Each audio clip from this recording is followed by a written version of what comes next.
పూరా లోకల్. నమస్తే, మీరు చూస్తున్నారు పూరా local. This is Teja Prithvi. Lavanya Raj Tarun కేసులో గట్టిగా వినిపించిన పేరు మస్తాన్ సాయి.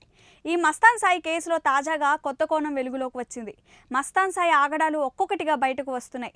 అతను పలువురు యువతులను శారీరకంగా వాడుకొని రహస్యంగా వీడియోలు రికార్డ్ చేసి బెదిరింపులకు పాల్పడుతున్నారని లావణ్య ఆరోపించిన సంగతి తెలిసిందే. ఆరోపణలు మాత్రమే కాదు, ఆధారాలతో సహా 200 వీడియోలతో కూడిన మస్తాన్ సాయికి చెందిన హార్డ్ డిస్క్ను పోలీసులకు అందజేసింది. దీంతో మస్తాన్ సాయి ఎంత కీచకుడో తెలిసిపోయింది. బాధిత మహిళలు ఫిర్యాదు చేసేందుకు వెళ్తుంటే మరోసారి బ్లాక్మెయిల్ చేశాడు.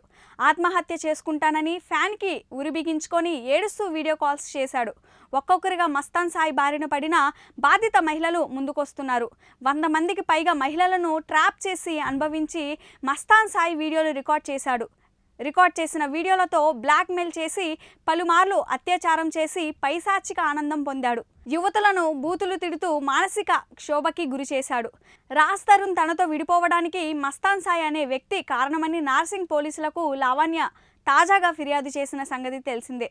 200 వీడియోలతో కూడిన మస్తాన్ సాయికి చెందిన హార్డ్ డిస్క్ను పోలీసులకు అందజేసింది. అతనితో పలువురు యువతులను శారీరకంగా వాడుకొని రహస్యంగా వీడియోలు రికార్డ్ చేసి బెదిరింపులకు పాల్పడుతున్నట్లుగా ఆరోపించింది. తనకు సంబంధించిన పర్సనల్ వీడియోలు హార్డ్ డిస్క్లో ఉన్నాయని తెలిపింది. నార్సింగ్ పోలీసులు కేసు నమోదు చేసి మస్తాన్ సాయిని కోకాపేటలో అరెస్ట్ చేశారు.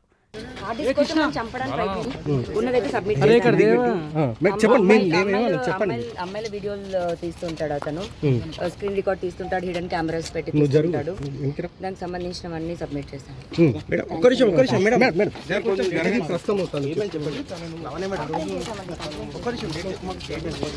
కంప్లైంట్ చేశానండి.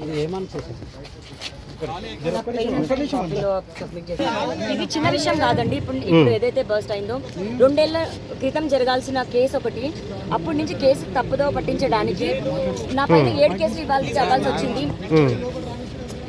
నేను ఖచ్చితంగా మాట్లాడతానండి. నాకు తెలియని కాల్స్ వస్తున్నాయి. 1 డే ఆగండి, నేనే వస్తాను బయటికి. ఇవి ఇప్పటి వరకు అప్డేట్స్. మరిన్ని అప్డేట్స్ కోసం చూస్తూనే ఉండండి పూరా లోకల్.